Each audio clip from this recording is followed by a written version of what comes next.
Approchez-vous de Dieu et il s'approchera de vous. Je connais mes brebis et elles me connaissent. Mes brebis entendent ma voix, je les connais et elles me suivent.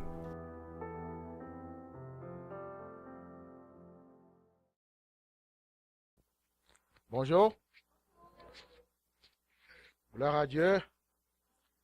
Alléluia. Ce matin, Dieu m'a fait la grâce de partager la parole de Dieu avec vous.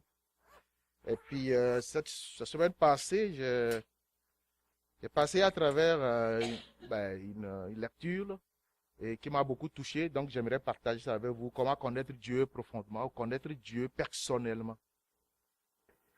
Donc, en fait, j'ai juste une petite exhortation que je vais partager avec vous. Ça ne va pas être une prédication. Oh. J'ai pas de notes, c'est juste à ça que je vais me fier. Donc, c'est ça.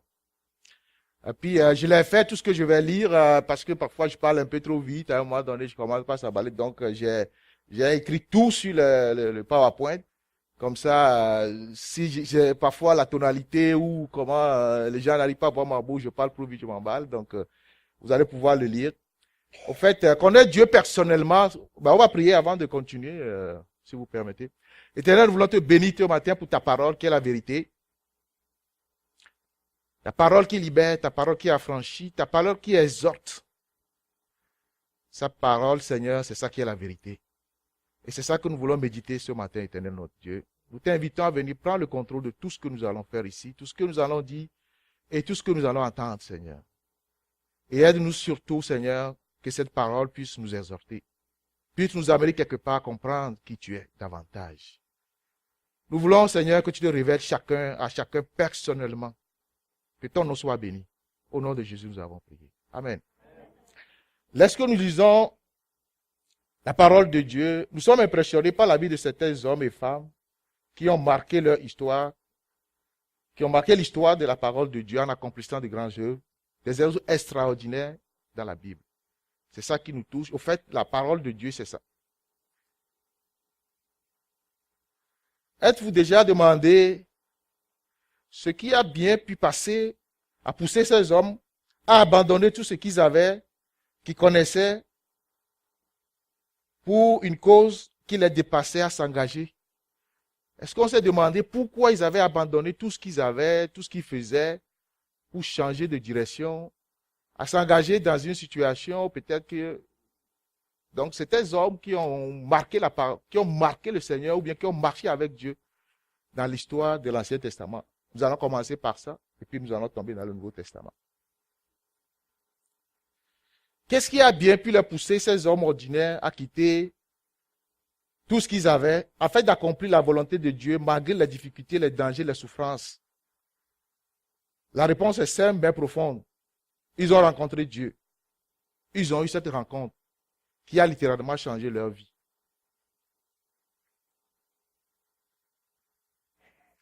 C'est dommage que je n'ai pas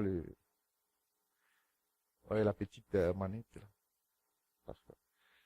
On va parler de Moïse. Dans Exode 3, verset 3, donc on n'a pas besoin d'aller chercher le verset là. Moïse dit, je veux me détourner pour voir cette grande vision. Il y avait une vision qu'il a eue. J'ai souligné, je veux me détourner. Parfois, Dieu nous fait des clins d'œil comme quelqu'un l'a dit, mais c'est à nous de prendre la décision de chercher à tourner pour voir qu'est-ce qui se passe réellement. Il y avait une grande vision, on connaît cette histoire, le buisson l'appel de Moïse, comment Dieu l'a appelé. Mais, le buisson qui brûlait, le feu qui brûlait, mais ça a impressionné, il a tourné pour regarder. Dieu peut te faire des clins d'œil, peut te faire des petits signes, voulait te confier une mission, un travail, à travers des gestes, à travers des révélations, ou à travers même la parole de Dieu.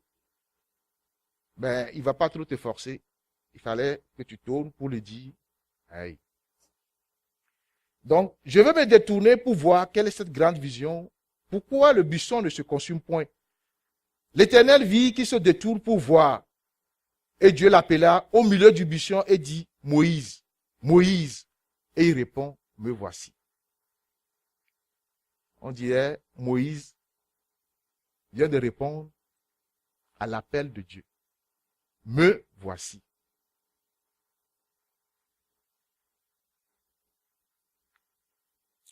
Si on continue dans les autres, on continue toujours dans le même chapitre, le verset 5 dit, Dieu dit, n'approche pas trop d'ici où t'es souliers. Quand tu réponds à l'appel de Dieu, Dieu va commencer à te donner certaines instructions, certaines consignes. Comment cheminer avec lui, comment marcher avec lui. Quand on continue le chapitre, on commence à voir, l'autre pas trop. Enlève tes souliers. Qu'est-ce que Dieu est en train de lui faire? Il est en train de lui donner des instructions. Quand tu veux marcher avec le Seigneur, quand tu veux cheminer avec lui, il a des règles. Moïse a commencé à les voir. Ce lieu sur lequel tu te tiens est une terre sainte. Il ajouta, je suis le Dieu de ton père, le Dieu d'Abraham, le Dieu d'Isaac et le Dieu de Jacob. Qu'est-ce qu'il est en train de dire à Moïse? Il est en train de le rassurer. Ne t'inquiète pas. Même si tu vois que c'est mystérieux, j'ai déjà travaillé avec ton père, ton grand-père, ton arrière-grand-père. On dirait, il veut rassurer, se familiariser. Ce matin, Jésus a dit, on a lu le même passage, Jésus a dit, ma fille. Pourquoi Jésus dit ma fille? La semaine passée, on avait parlé de ça. Je suis de la famille. On dirait, quand quelqu'un de la famille, l'approche est plus fraternelle, plus rassurante, plus intime. Il y a une certaine confiance mutuelle. Donc Dieu dit, je suis le Père. Je suis le Père, ton Père. J'ai travaillé avec Abraham. Donc je suis de la famille, ça fait longtemps. Il ne faut pas t'inquiéter. Rassure-toi. Je te connais assez. Je suis dans la famille. Tu peux être rassuré. Donc, c'est une rassurance qu'il est en train de dire. Moïse se cassa le visage car il craignait de regarder Dieu. Moïse a rencontré Dieu. Dieu est en train de lui donner les consignes, il est en train de le rassurer. Et ça a changé la vie de Moïse. Moïse a été appelé. Ok, on continue verset 33. Moïse dit, fais-moi voir ta gloire. Hey, il demande quelque chose de grand. Il vient de rencontrer Dieu, il dit, fais-moi voir ta gloire. L'Éternel répond, je te ferai passer devant toi ma bonté. Et l'Éternel dit, tu ne pourras pas voir ma face, car l'homme ne peut me voir et vivre. L'Éternel dit, voici un lieu près de moi. Tu te tiendras sur le rocher. Et quand ma gloire passera, je te mettrai dans le creux du rocher. Mais Moïse cherche à rencontrer Dieu. Est-ce que tu t'es déjà demandé, Seigneur, je veux voir ta gloire? Est-ce que tu as cherché à rencontrer la gloire de Dieu? Chez nous, il y a un proverbe qui dit, quand on t'appelle, tu réponds oui, on ne se cache plus. Parfois, c'est dur. Je ne sais pas si vous avez compris ce que j'ai dit. Quand tu réponds, on t'appelle, Moïse dit, me voici, tu ne peux plus aller. Quand on t'appelle et tu te réponds, ça veut dire que tu es là. Je suis disponible. La sœur disait tout à l'heure, c'est très fort ce qu'elle a dit. Je ne sais pas si vous avez compris. Tu ne peux pas vouloir garder ta vie, gérer ta vie et dire que tu sers le Seigneur. Tu n'as pas à le consulter dans des décisions. Tu veux préserver ta vie et que tu dis que tu loues Dieu, que tu sers Dieu, que tu adores Dieu. Il faut que la coque soit brisée. Il faut que la graine, pour que la manne qui est à l'intérieur germe. Il faut que la coque soit brisée.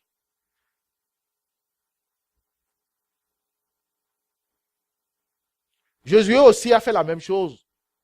Josué passait beaucoup de temps dans le temple. Exode 33, verset 11. L'Éternel parlait avec Moïse face à face, comme un homme parle à son ami.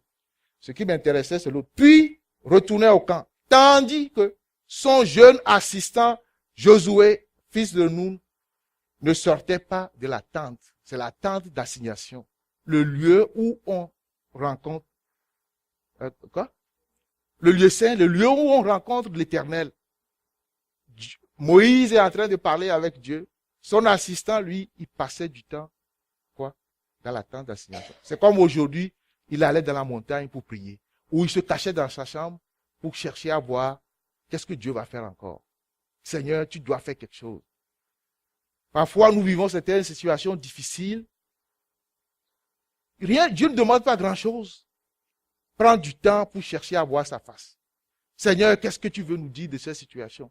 Au moment où Moïse est en train de parler avec lui comme un ami face à face, Josué lui cherchait la face de Dieu. Si on regarde bien l'histoire des enfants de Dieu, ce que Dieu a fait avec le peuple d'Israël, cela a permis à Josué d'amener les enfants à gagner des victoires. Parce que quoi? Il cherchait la face de Dieu. Il passait du temps avec Dieu. Il plaidait sa cause en dedans. Comme on le dirait un Québécois, en dedans. Caché. Ça se passe où? En dedans, pas en dehors. C'est pas sur Facebook, ça se passe. C'est pas sur WhatsApp. C'est pas sur, comment vous appelez, je sais pas, tout ce que vous connaissez. Ça se passe en dedans. Dans la cachette. À genoux. Pendant des heures.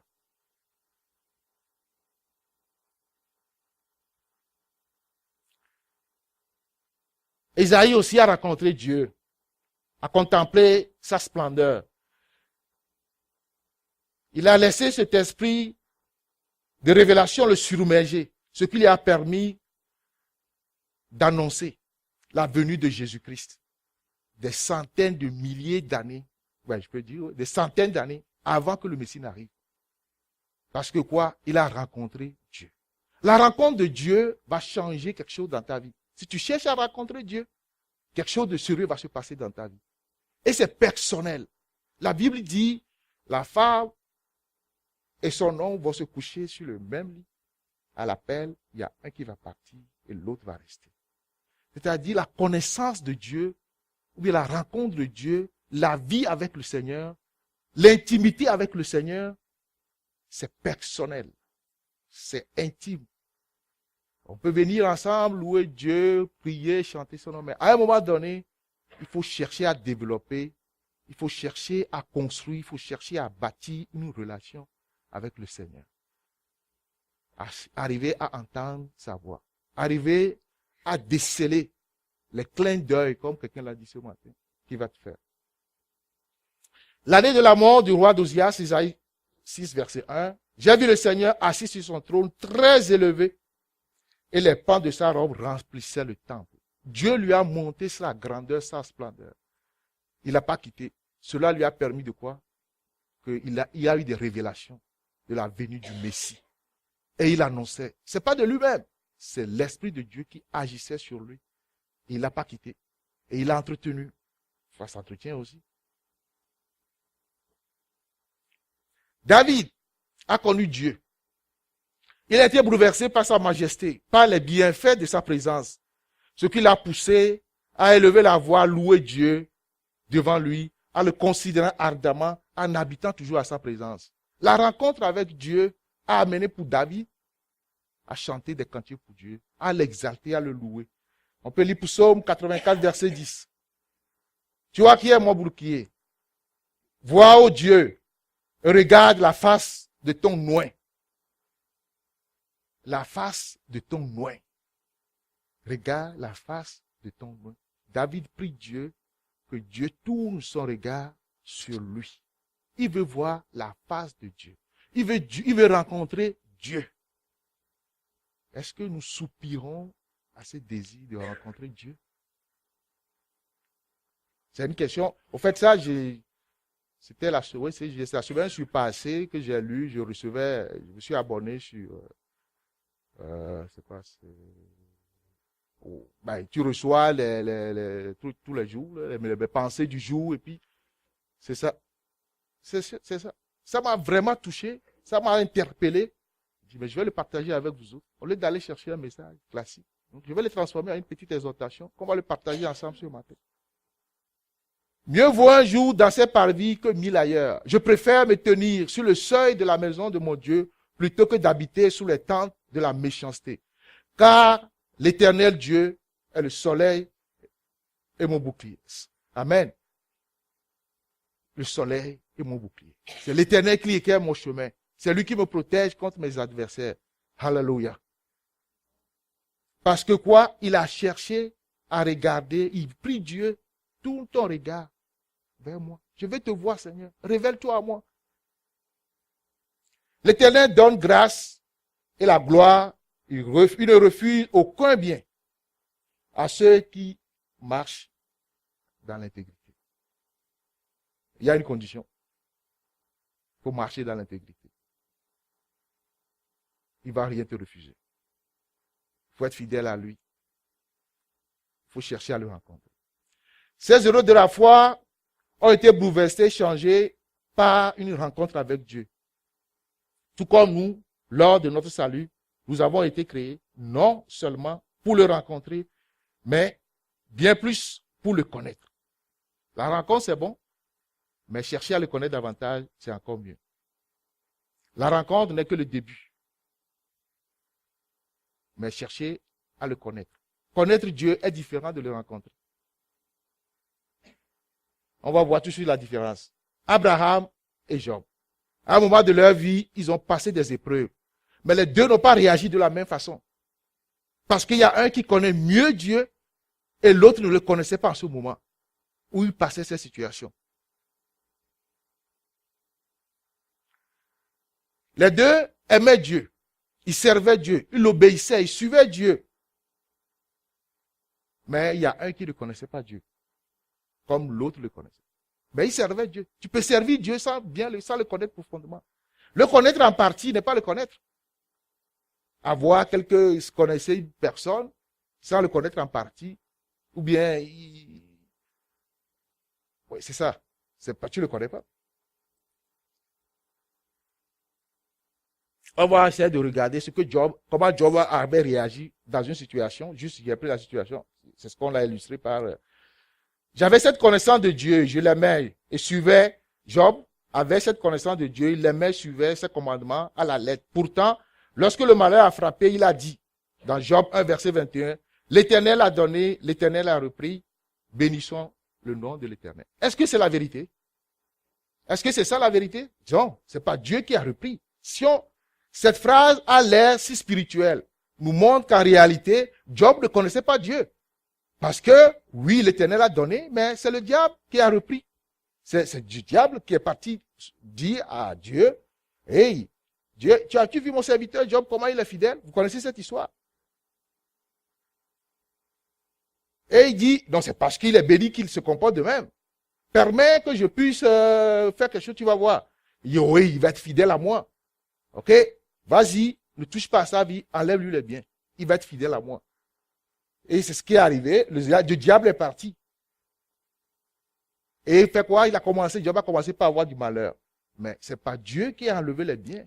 C'est le diable, le tentateur, l'accusateur qui a commencé à serrer le robinet ou bien à détruire ce que Dieu a mis à sa disposition. Et Job a dit, l'Éternel a donné, l'Éternel a repris. Une belle phrase spirituelle qu'on peut dire. Mais en réalité, c'est pas Dieu qui a pris ses biens. Job a cru au mensonge apparent du diable. Est-ce qu'aujourd'hui, on se laisse emballer dans des situations qui nous arrivent, on va croire que c'est Dieu qui agit, alors qu'au fin fond, si on regarde bien, c'est la main de l'ennemi. C'est la main de l'accusateur.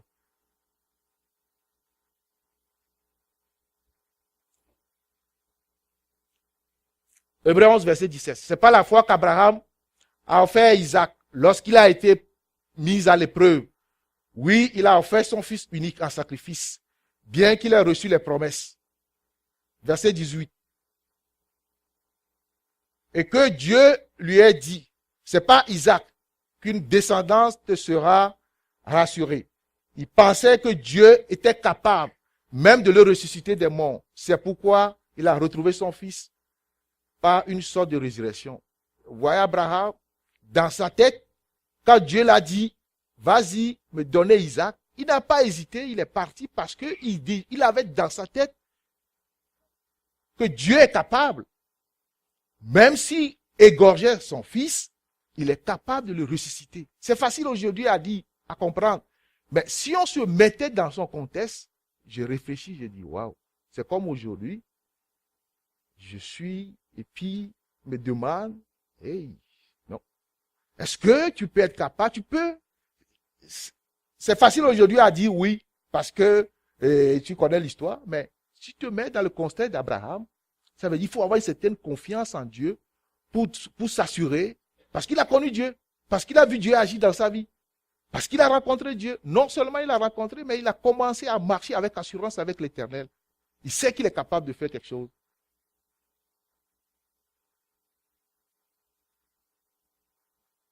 Abraham avait rencontré Dieu et bâti une relation avec lui au fil des années. Ce n'est pas le même cas avec Job. Job ne connaissait pas à ce moment où il disait ça, qu'il a dit que l'Éternel a donné, l'Éternel a repris. Il ne savait pas que c'est l'Éternel qui agissait. Il a donné son fils précieux. Il n'a pas hésité une seconde parce qu'il pensait que Dieu était capable même de le ressusciter des morts. Il savait que Dieu n'était pas comme ça. Ça, c'est un autre point que j'aime le souligner. Qu'il n'allait pas le rendre malheureux. Dieu ne peut jamais nous rendre malheureux. Dieu ne peut pas nous rendre malheureux. Il connaissait ce que Dieu fait dans nos vies. Il savait que Dieu ne peut pas chercher à le faire du mal. Il a des projets de paix et de bonheur pour lui. C'est ça, la vérité.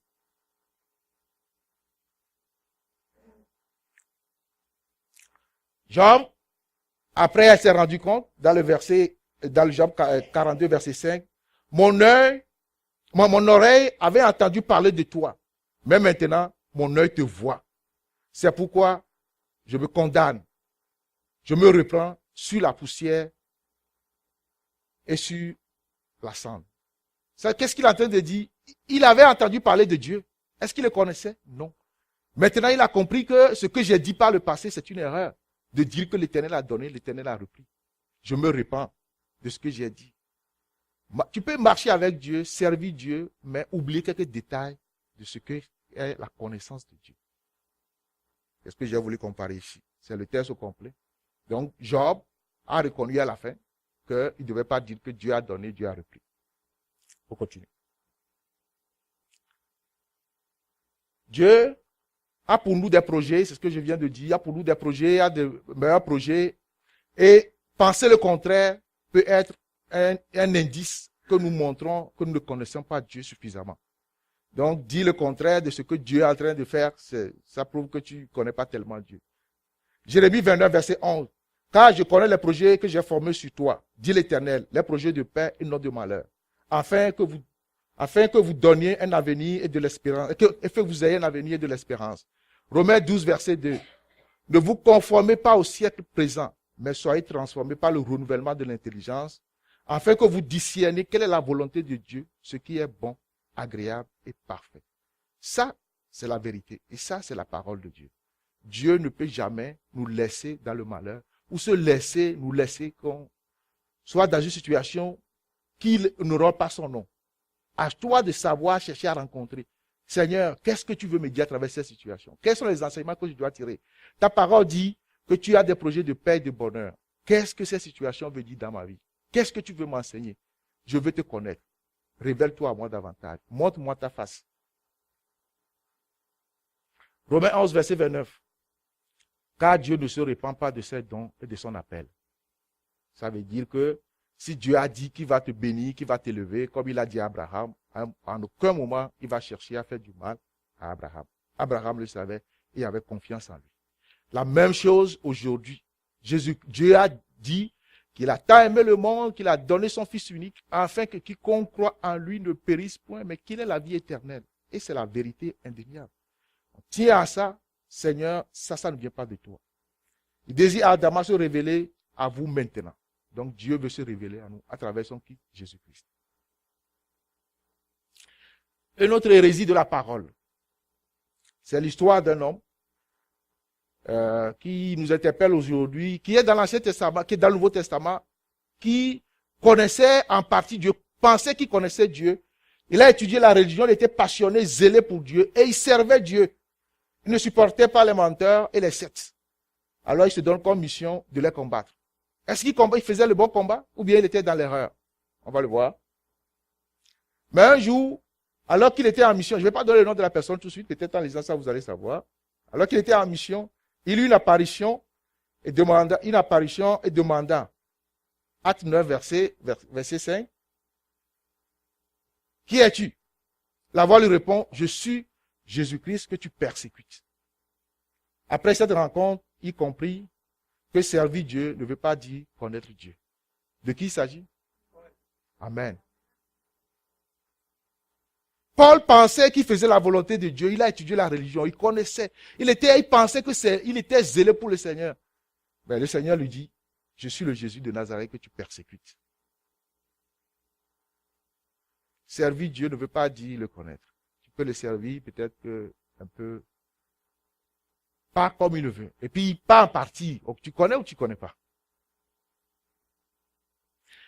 La priorité absolue de sa vie et de ce qui restait de ses jours, après avoir rencontré Dieu, il dit, Matthieu 6, verset 33, cherchez premièrement le royaume de Dieu et sa justice, et toutes ces choses vous seront données par-dessus. Paul avait beaucoup étudié la parole.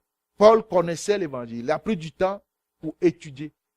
Mais quand il s'agit d'agir, au lieu de chercher à connaître personnellement le Seigneur, non, c'est la religion qu'il connaissait. Donc là, il a compris. Tout le temps que j'ai perdu pour chercher à comprendre, c'était dans l'erreur. Maintenant, je t'ai rencontré. Quand il a rencontré qui? Jésus-Christ, ça a changé tout ça. Il a changé tout. Il dit, cherchez premièrement le royaume de Dieu. Quel est notre objectif aujourd'hui? On donne une partie, on garde une partie, on fait des calculs. On ne se laisse pas diriger par Dieu. Il va plus loin encore dans Philippiens 3, verset 8. Il dit, et même, je regarde toutes ces choses comme une perte à cause de l'excellence de la connaissance de Jésus-Christ, mon Seigneur, pour lequel j'ai renoncé à tout et je le regarde comme de la boue afin de gagner Christ. C'est Paul qui est en train de parler après avoir rencontré qui? Jésus-Christ sur la route de Damas. Aujourd'hui, il comprend que tout le temps qu'il a pris pour étudier la parole, pour investir, pour donner, ça c'est de la boue. Ce qu'il devait faire premièrement, c'est de chercher Jésus-Christ, qui est la vérité.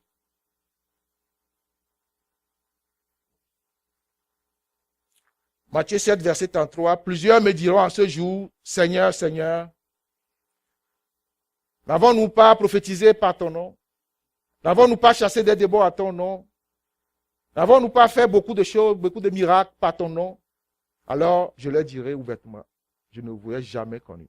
Retirez-vous de moi, vous qui commettez l'iniquité.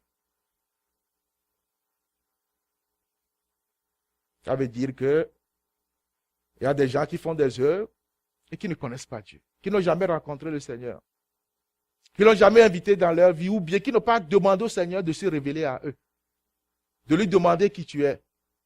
Qu'est-ce que tu attends de moi? Je ne faisais pas la volonté de Dieu.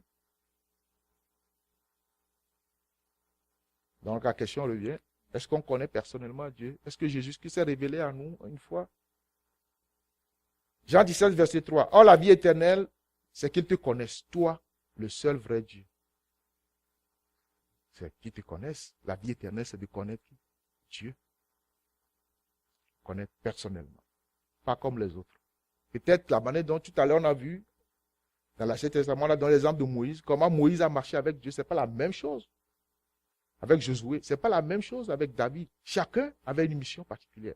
Jusqu'à Paul, c'est pas la même chose. Quand tu racontes Dieu, il y a quelque chose de spécifique qui change dans ta vie. Connaître Dieu, personnellement, c'est bâtir une relation avec lui. Bâtir, c'est construire. Et construire, c'est pierre sur pierre. Bâtir, c'est faire la fondation. La fondation, c'est qui? Christ. Donc, connaître Jésus-Christ, c'est lui le roc. C'est sur lui qu'on doit construire la maison pierre par pierre. Et il y a des sacrifices à faire. Il y a du temps que tu dois chercher à passer avec lui. Peut-être que ça va te coûter cher parfois, mais il y a du temps que tu dois chercher à rencontrer Dieu, à rencontrer Christ. Aide-moi à voir ta face. Révèle-toi à moi qui tu es. Qu'est-ce que je dois faire, Seigneur, dans telle situation? C'est donner la priorité à ta relation avec le Seigneur. Être sincère avec le Seigneur. Peut-être que le message va pour les chrétiens, ceux qui connaissent déjà Jésus-Christ. Mais ceux qui ne connaissent pas Jésus-Christ, la question se pose. As-tu reçu Jésus comme ton Seigneur et ton Sauveur? Pense que tu peux t'en sortir sans lui? Parce que quand je dis connaître Dieu, ça veut dire bâtir relation avec Christ, ça veut dire que tu connaissais Jésus, tu as appris comme ton Seigneur et ton Sauveur. Et toi qui n'as jamais reçu Seigneur Jésus-Christ dans ta vie comme Sauveur et Sauveur. Approchez-vous de Dieu et il s'approchera de toi. Donc, il faut chercher à rencontrer Dieu. Il faut faire le pas vers le Seigneur. Il faut crier à lui. Jean 10, verset 14, je suis le bon berger et je connais mes brebis et elles me connaissent. Qui est en train de parler, c'est qui? Jésus-Christ. Tu fais partie de ses brebis, tu fais partie de son troupeau. Jean 10, verset 27, mes brebis entendent mon voix, je les connais et elles me suivent. Ça veut dire qu'on se laisse diriger par notre berger. On est à l'écoute, on tend l'oreille, on cherche à écouter sa parole, on cherche à entendre ses voix. On ne fait pas notre volonté, on cherche à faire la sienne. On cherche à le servir réellement. Il n'y a rien de plus important qu'un chrétien que de connaître celui qui le sert. Cette pratique changera votre vie, votre comportement, votre vision des choses, votre but et vos désirs. Moins de temps sur les écrans, plus de temps en dedans. Aujourd'hui, nous tombons tous dedans. On est sur devant les écrans, que ce soit petit ou grand, ou ça. C'est un cheminement, un pas à la fois. Il vous attend maintenant. Cherchez à rencontrer Dieu. Seigneur, cherche à te rencontrer. Personnellement. C'est ce que je voulais apporter ce matin. Merci. Amen.